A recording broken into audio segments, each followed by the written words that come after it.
But so my dad, our dad was 5'8", but 215 pounds, a solid guy. Like my dad was not fat. He was very solid. He was not fat.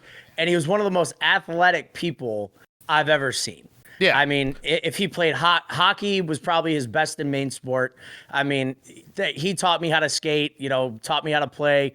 And I mean, he could skate circles around me, and Chris can attest. I'm a very strong skater when it comes to hockey. Yeah, we're all pretty good skaters. Yeah. And with baseball, I mean, my dad had some of the softest hands ever playing shortstop. He could switch hit. Just couldn't throw anymore when we were older. Yeah, his shoulder was just completely gone. Yeah. But it's like he was still one of the best athletes that, we could have, gotten the chance to be raised by. Yeah. And I remember it because then after he steps in.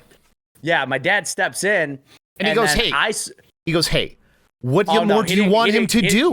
He didn't go, hey. You're No. Dad, So that's how it started off. Dad was calm until the guy put his hand on Dad. So Dad was like, hey, he had the kid come apologize. Like Dad tried to first de-escalate everything. And then this guy got in Dad's face. And this guy was maybe 6'1", 6'2", but he was fat. He was there was a clear difference in physiology between these two people with how they were built, right? And he puts a finger on my dad, and then that's when Dad got mad. And he said, "You don't touch me."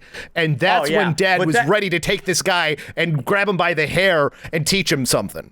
Yeah, but that's when I was standing on the field watching this happen, and I saw Dad start bucking up to him, and I come running across the field, jump over the bleachers, and I fucking just shoved this guy. I said, "I don't know who the fuck's Dad you're getting in his face for." I don't even remember that.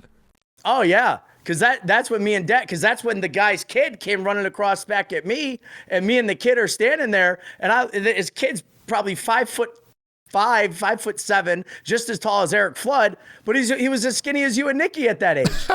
And I looked at the kid, and Dad looked at him, and I was ready to go with Dad, and me and Dad were hype.